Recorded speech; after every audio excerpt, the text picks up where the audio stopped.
Olá, seja bem-vindo e bem-vinda a mais uma conversa teológica da Faculdade ZEST.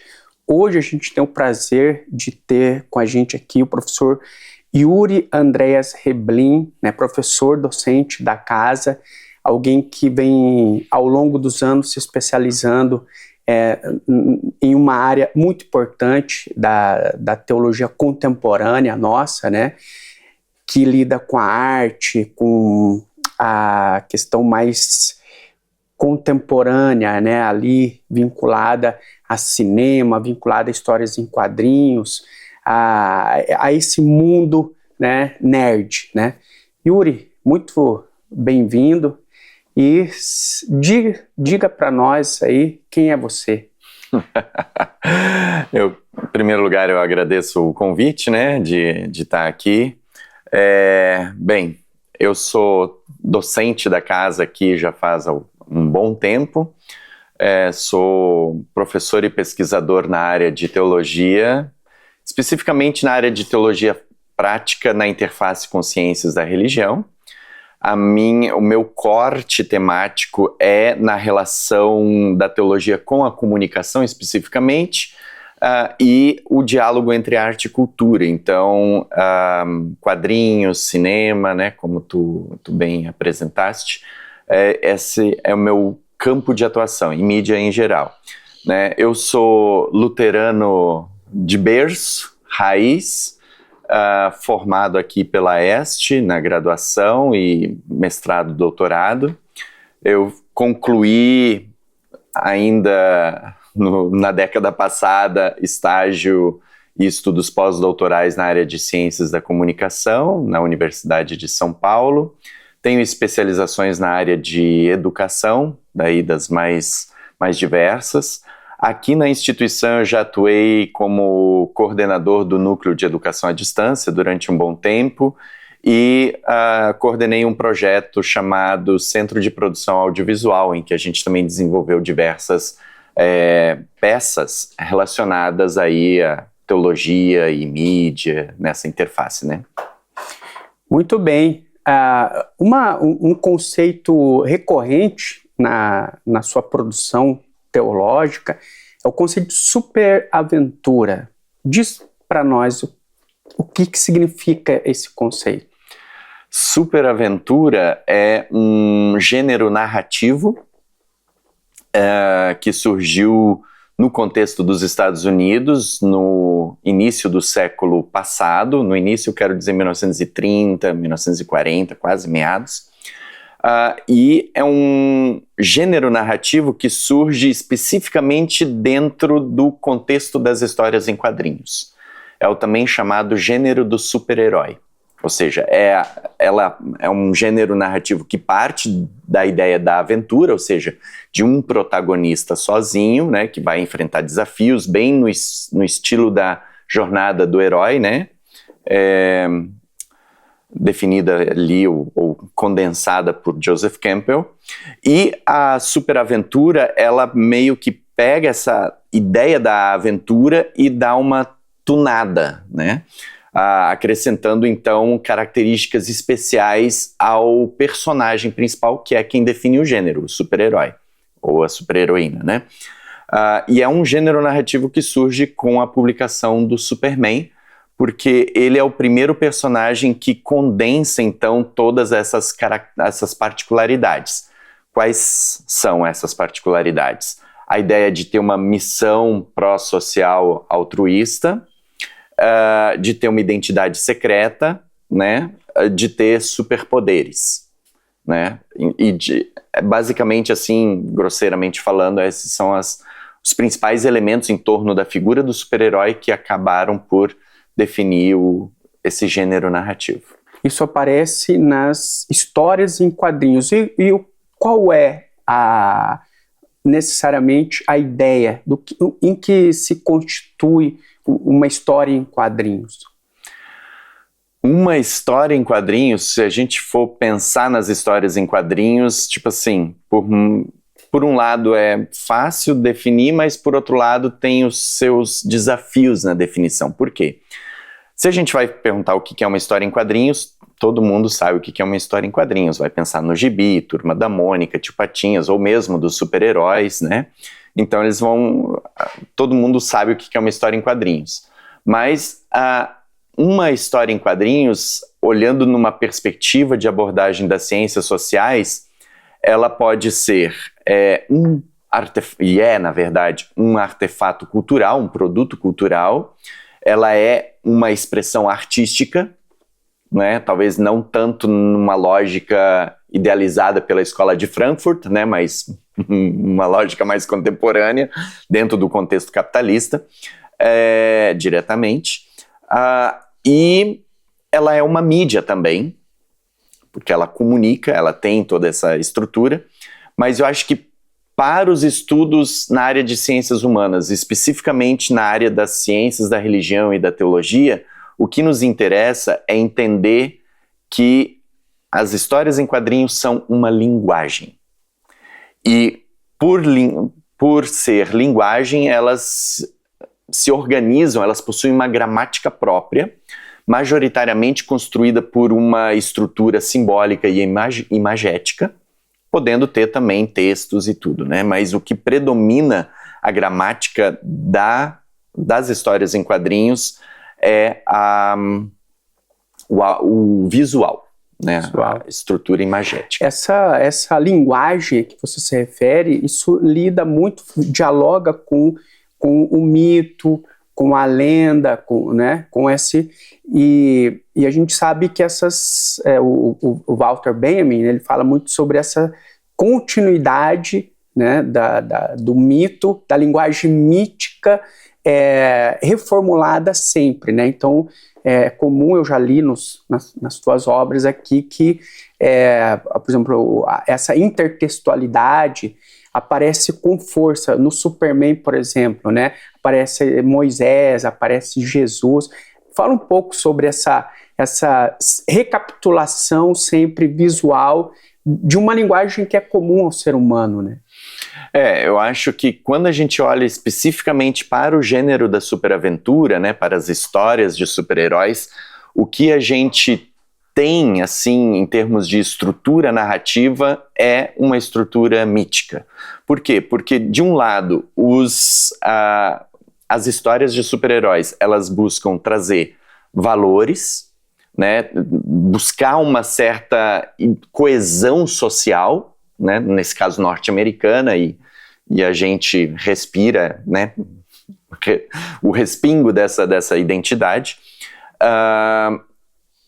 Ela também procura ensinar algo, né, dentro de uma moral, de uma determinada moral, e ela é uma história exemplar e é uma história de salvação, né? Então, o que a gente identifica nas histórias de super-heróis, por exemplo, é a estrutura mítica das histórias dos mitos antigos, mas, assim, talvez desprovida de uma aura sagrada explícita, né? Entendi. Tem uma característica bem interessante, principalmente nesses heróis superpoderosos, né? Que a gente fica pensando, pô, se eles são tão poderosos, por que eles não resolvem os problemas logo, né? Então tem uma coisa kenótica ali, né? Quer dizer, o Superman, né? Flash, quer dizer, não dá para chegar e resolver a questão assim com força bruta, né? Você vê ali um elemento teológico, né, nessas narrativas visuais, e são textuais também, né? Porque você tem os diálogos e tal. Como que é isso para ti? Então, eu diria o seguinte, talvez, né? Em primeiro lugar, se a gente vai buscar essa ponte com a teologia, a gente tem aproximações e distanciamentos. Então, se a gente for pensar assim em termos de aproximações, a gente tem essa ideia de uma figura messiânica, salvífica, né? Porque o super-herói, ele desempenha esse papel de ser uma figura salvífica. A superaventura, enquanto narrativa, ela lida com temas universais que são caros à teologia, a ideia de morte, a ideia de sofrimento, a ideia de angústia, as histórias estão recorrentemente abordando esses diferentes dilemas humanos como expressão da própria sociedade, da realidade, da cultura. Existe um processo ritual nas histórias de super-heróis, porque elas são sempre recontadas. Salvo, assim, a estrutura de romance de folhetim, que traz uma pequena progressão, né? Tipo assim, o Superman já amadureceu, já casou, né? Tem uma fase agora que ele tá com filhos, né? Então, tirando essa parte dessa estrutura de romance de folhetim, as histórias, elas sempre fazem um exercício de amnese, de contar os eventos salvíficos, tem um processo ritual na estrutura da narrativa, e isso também se aproxima das histórias bíblicas, das narrativas sagradas, né? Então, essas são as aproximações. Quais seriam os distanciamentos, por exemplo? Diferente, por exemplo, de uma entidade religiosa que possui uma salvação que muda a situação de um grupo, de uma sociedade, ou mesmo de pessoas, né? Por exemplo, no caso de Jesus, né, que retira o pecado por meio do seu sacrifício na cruz, tem toda a ideia do reino de Deus na sequência, né? Os personagens da superaventura, eles fazem o contrário, daí esse é um distanciamento, porque eles fazem a manutenção do status quo tal como acontece na sociedade, né? Então, ele não vai procurar a salvação num sentido mais escatológico, ultimal.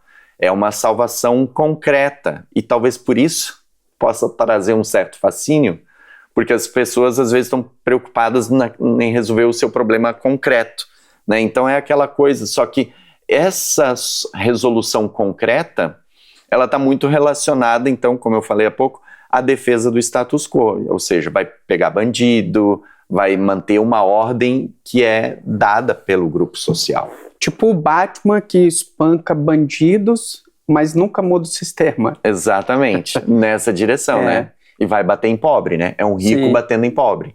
Sim, né? Claro,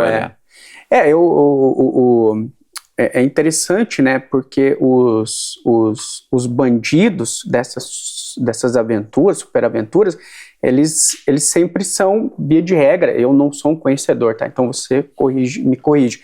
São sempre pessoas muito inteligentes, né? Pessoas que estão num outro status, né? Então, esse bandido ele é colocado, né, num status de elite, né? E isso tem essa dimensão de você fazer um diagnóstico. Não sei se talvez seja a intenção dos autores, mas parece que dá um diagnóstico interessante da sociedade, né? Olha, a sociedade tem essa expectativa, tem essa esperança de que vai resolver o problema, mas na verdade acaba, né, mantendo em muitos aspectos status quo. É mais ou menos por aí? Dá para dizer que tem esse elemento de realismo? Eu acho que sim, eu acho que tem um elemento de realismo, principalmente se a gente vai pegar algumas histórias de alguns personagens, né? Porque tem personagens como o Superman, o Batman que tu mencionou, né? Cujos arqui-inimigos são empresários, por exemplo, né? Aliás, se bem que o Batman ele vai numa outra pegada porque tem muitas pessoas com distúrbios psicológicos, né? Como inimigos. Mas no caso do Superman, especificamente, é um empresário. Lex Luthor é um empresário, né? Só que, na verdade, o que acontece quando a gente vai olhar para a narrativa da superaventura? Principalmente quando a gente olha e identifica nela essa estrutura mítica. A gente percebe uma inflexão do sentido do mito original. Então, se na jornada do herói clássica existe uma mudança de estado, do ponto A para o ponto B, ou seja, o herói que participou de toda a jornada, enfrentou desafios, derrotas, ele chega transformado no final. E é assim que se espera em toda a construção de história. Só que, num sentido macro, à luz da estrutura mítica, a gente não consegue ver uma transformação efetiva da sociedade. A gente vai identificar, por exemplo, o Lex Luthor, ele vai ser mal se ele for corrupto. Agora, se ele está lá explorando as pessoas, mas está dentro das regras, né, das 4 linhas, então o Superman não intervém. Sim. Né? Acho que esse é o ponto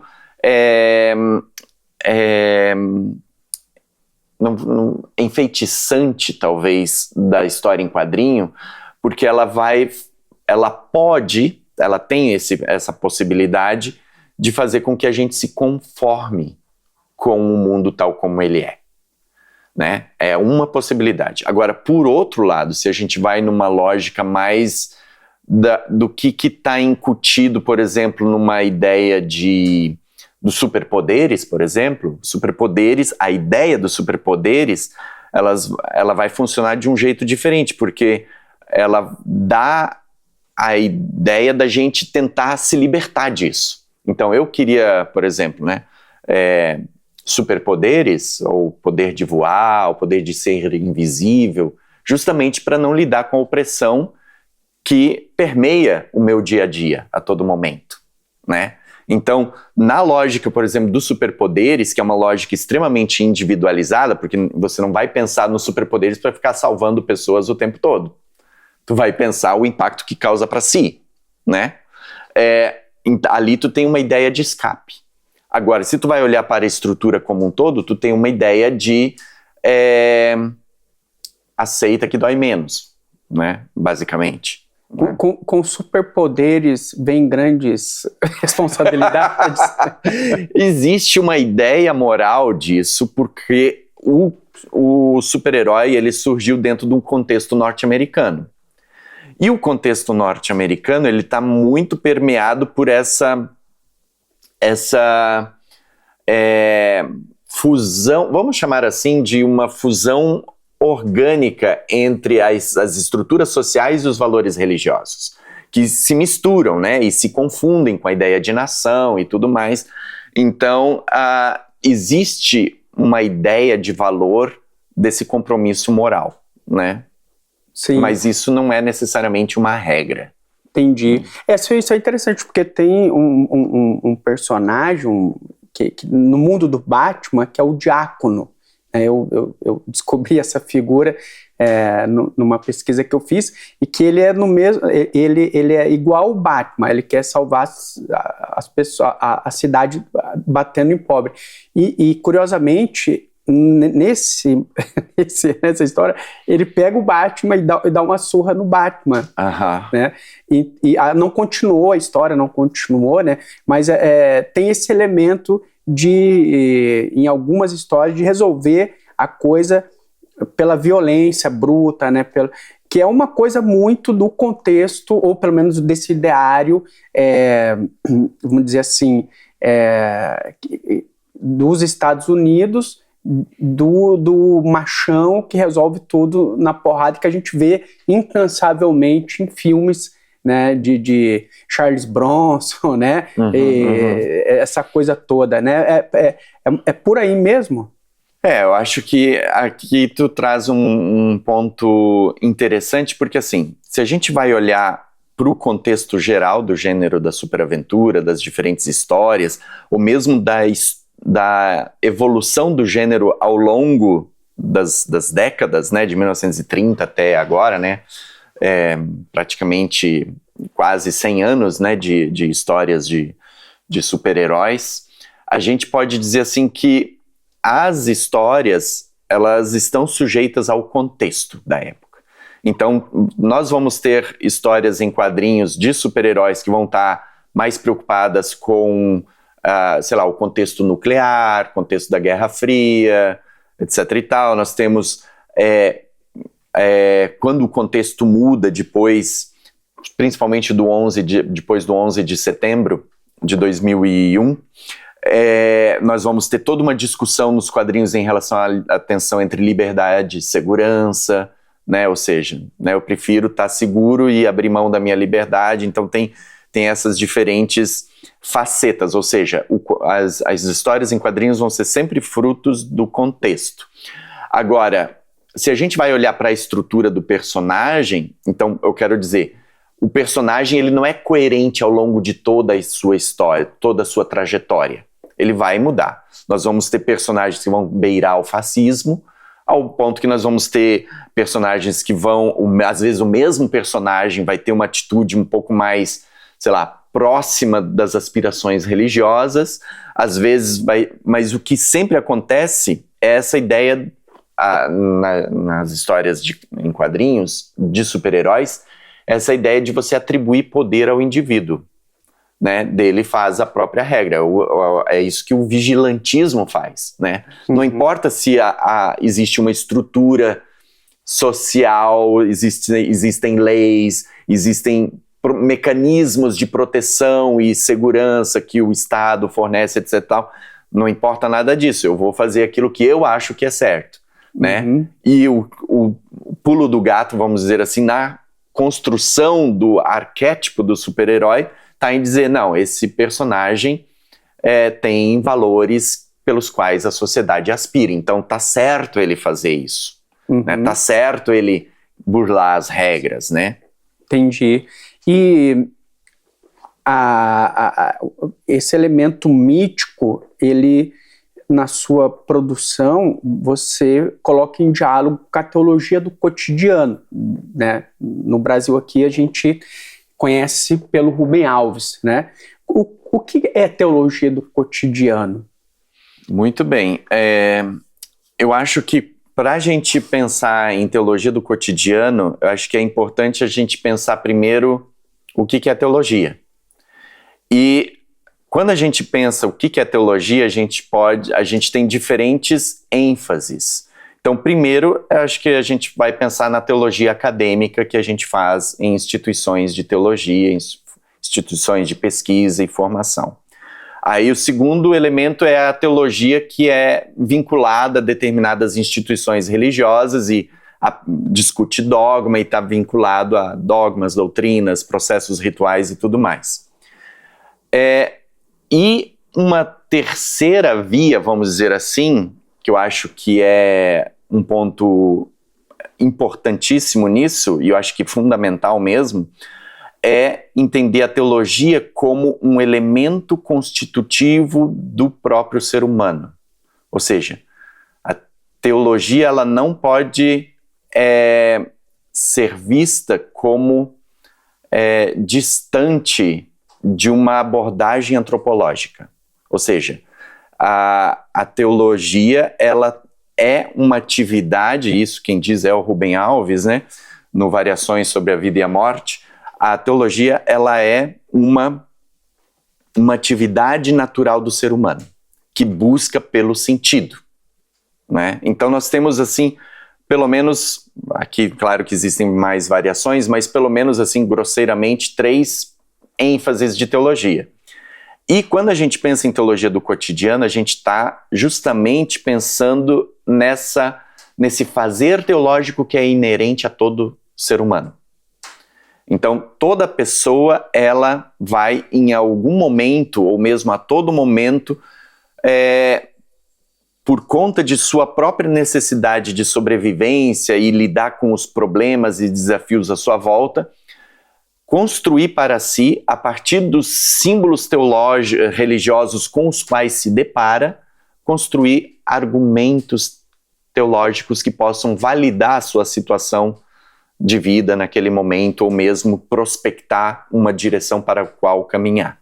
Então, teologia do cotidiano seria essa teologia que as pessoas fazem no dia a dia e que por vezes nem é chamada de teologia, mas são essas construções de argumento, de sentido existenciais, teológicas, que vão responder à angústia daquela pessoa.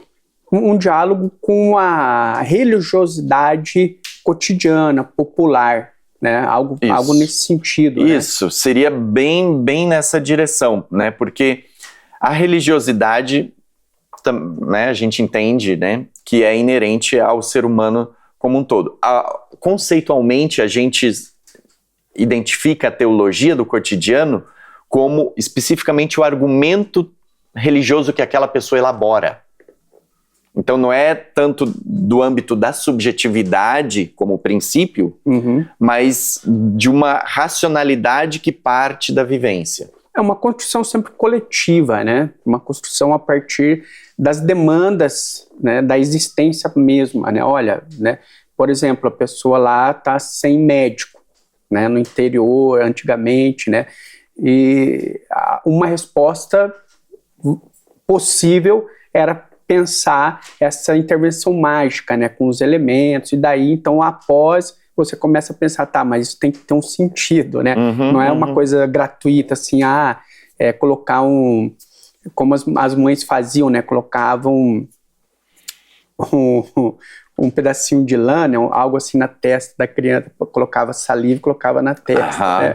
Então, esse tipo de a benzedura, né, quer dizer, essa coisa toda. Isso é interessante, né?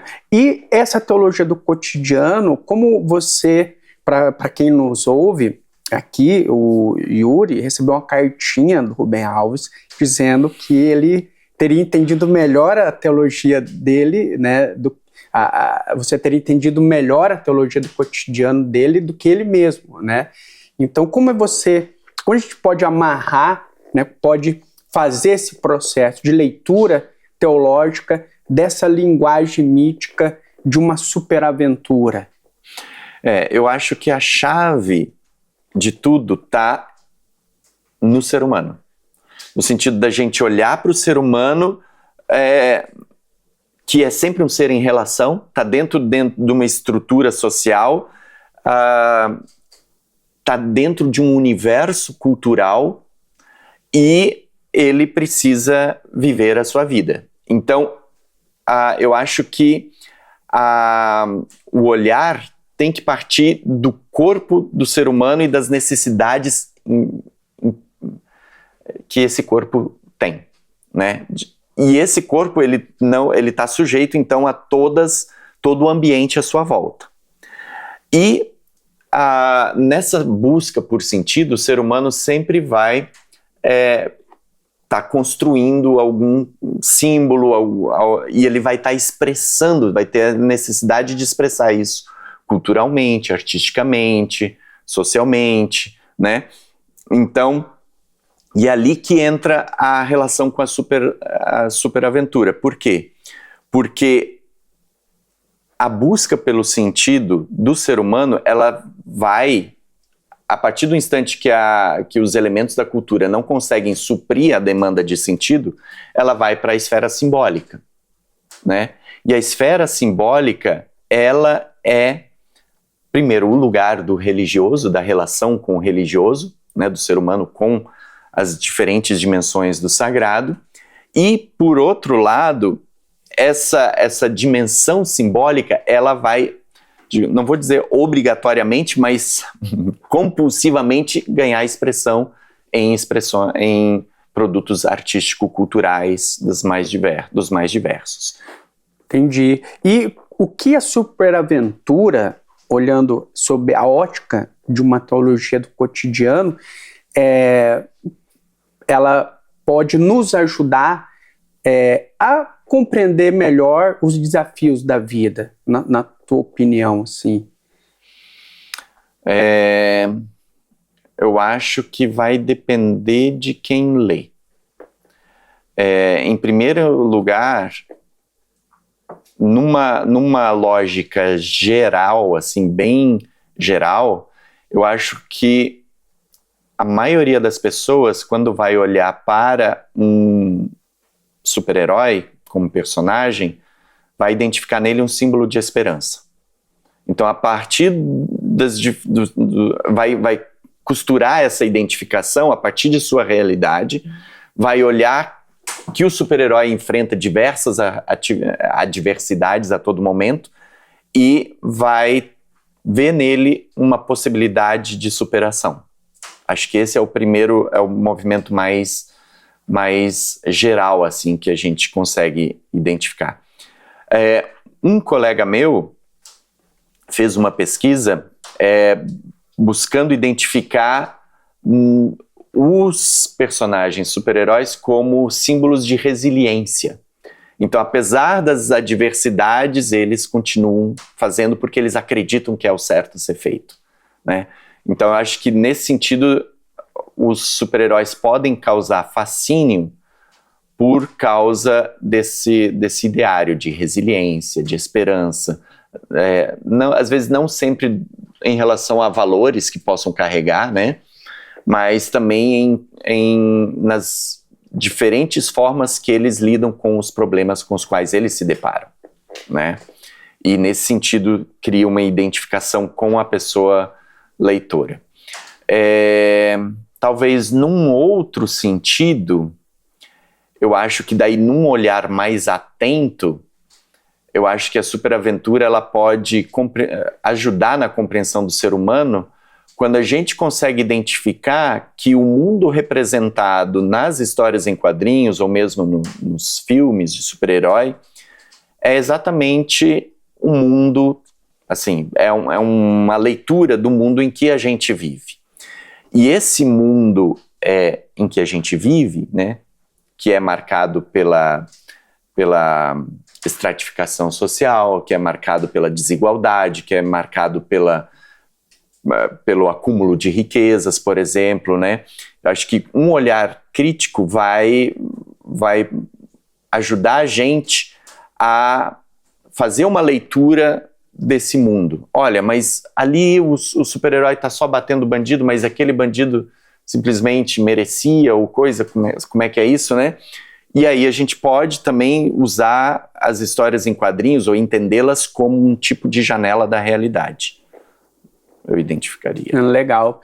E a história, uma coisa que eu queria te perguntar, na Ilíada, por exemplo, que seriam as superaventuras da antiguidade, o Heitor, ele é o grande herói, mas o Aquiles sempre é colocado num padrão, né, de força, né, um semideus e tal. Só que quando a gente lê, a gente percebe que o verdadeiro heroísmo do Heitor, e que talvez ele seja o grande herói da história, é que ele é o bom filho, ele é o bom marido, ele é o irmão que está sempre presente, né?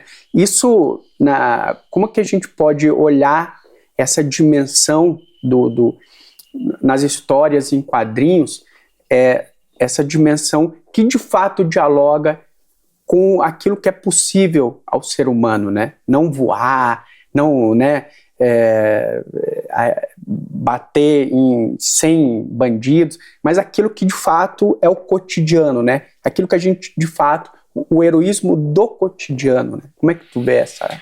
Eu diria assim, talvez, nos quadrinhos de super-herói mensais, os corriqueiros, é bem mais difícil a gente encontrar esse tipo de valor dessa relação. Aonde a gente consegue encontrar esse tipo de relação são nos quadrinhos, nas graphic novels, especializadas, assim, que tem às vezes um determinado artista tem uma concepção sobre o personagem, quer trazer um aspecto e explorar isso numa história e faz um quadrinho especial. Ali a gente consegue encontrar isso. Agora, no quadrinho corriqueiro, basicamente os super-heróis estão só batendo em bandido, né?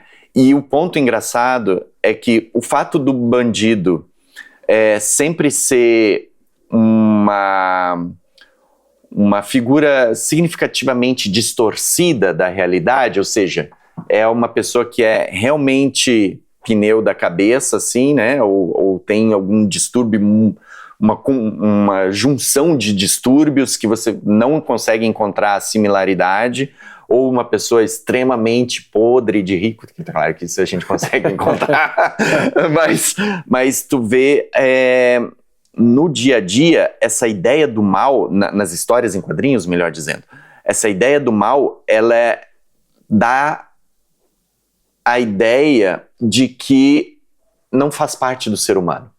O ser humano está simplesmente sofrendo as ações e depende do super-herói salvar, né? O mal não é inerente ao ser humano nas histórias em quadrinhos, grosseiramente falando, por causa da ideia do super-vilão, né? Porque o trombadinha de todo dia, vamos dizer assim, ele dificilmente aparece nas histórias em quadrinhos. Então, o mal é tirado do ser humano, é externalizado. Né? Então existe uma intertextualidade na elaboração, na composição, né, dos vilões, na qual ele é colocado de uma maneira alienante. Quer dizer, eu nunca vou me ver num bandido da história em quadrinhos. Exatamente. Eu posso me ver no bandido partindo, eventualmente, da lógica da construção de roteiro, né? da leitura de histórias, porque às vezes a gente tem bandidos que a gente ama odiar ou coisa assim, então tu estabelece uma relação por causa de algumas características humanas ou de defeitos que a construção da personalidade daquele bandido possui.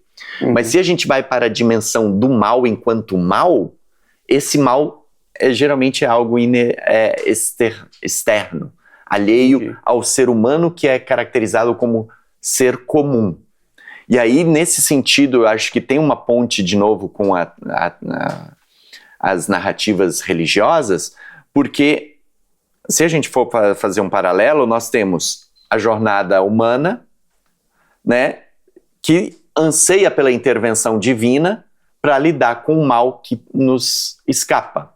Só que eu acho que a distinção está em que diversas teologias ocidentais identificam o mal como inerente ao ser humano. Né? Ou seja, você precisa... Tu tem o pecado em você. Você tem que... A ação divina está em te livrar do pecado, ou te justificar apesar do pecado. Né? Então tu tem esse movimento. Ao passo que nas histórias em quadrinhos, na forma como é pincelado, isso não aparece assim. Agora, os valores, assim, que tu falou assim, do bom filho, isso a gente, como eu disse, a gente encontra nos quadrinhos mais especiais. Então, por exemplo, o Shazam, o Poder da Esperança. É, na minha opinião, um dos quadrinhos mais interessantes que existem, porque ele vai pegar o super-herói que, na busca de retomar um sentido do heroísmo que estava se perdendo diante da opressão do dia a dia, ele vai visitar crianças no hospital. E ele decide passar uma semana com as crianças no hospital. Então, levar elas para passear. Então, tem toda uma construção, assim, da postura, por exemplo, de Jesus com as crianças, como paralelo. Então, tu tem essa identidade ou identificação com o arquétipo religioso, vamos dizer assim.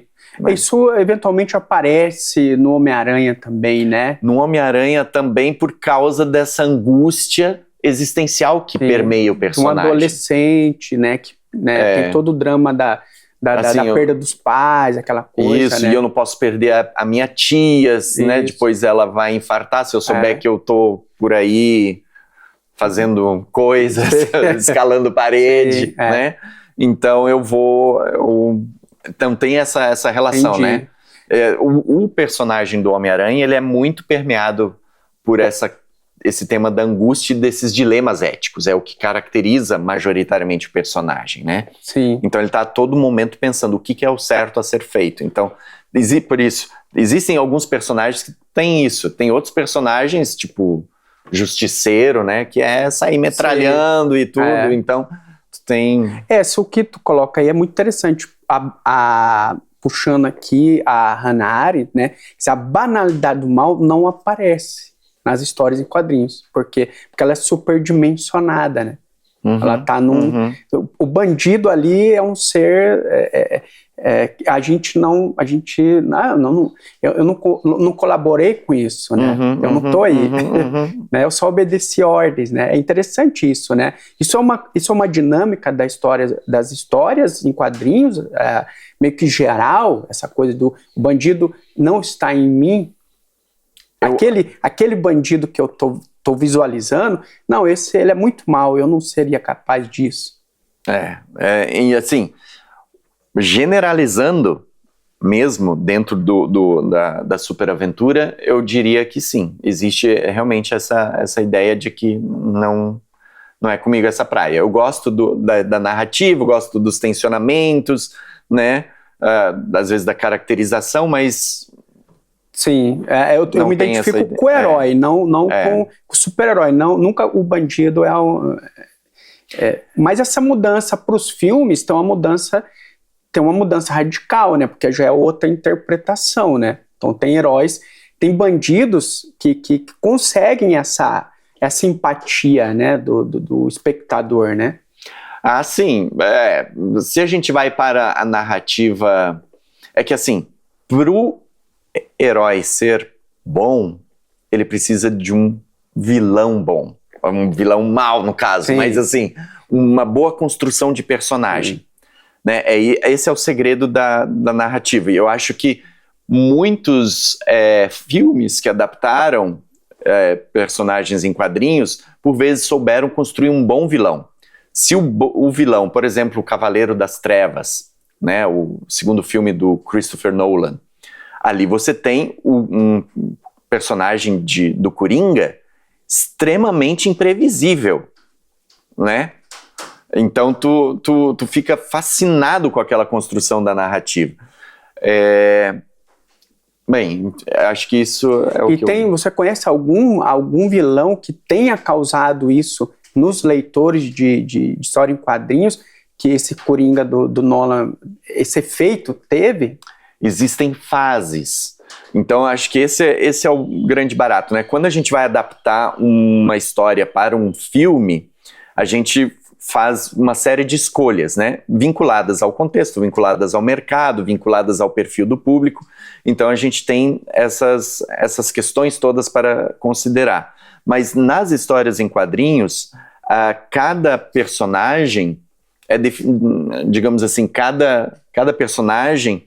O universo ficcional de cada personagem possui diferentes fases que foram moldadas pelos diferentes autores e autoras daquelas histórias. Então tem fases, por exemplo, Frank Miller, por exemplo, é um autor que conseguiu construir muito bem a fase do Batman e trouxe um Coringa extremamente imprevisível, né? Vilões imprevisíveis, né? A Josie Campbell, que é uma artista contemporânea, por exemplo, na releitura que ela fez do universo ficcional de Shazam, por exemplo, ela construiu a Georgia Sylvana, que é a vilã da Mary Marvel, também de uma maneira assim, extremamente fascinante, inteligente, né? Então acho que vai depender de fase a fase e do que também é adaptado, né? Sim.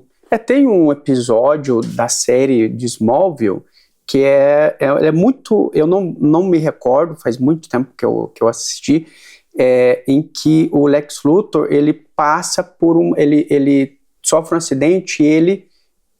Acho que no coma ele tem uma experiência de existência mesmo, de uma possibilidade de ele se tornar alguém diferente.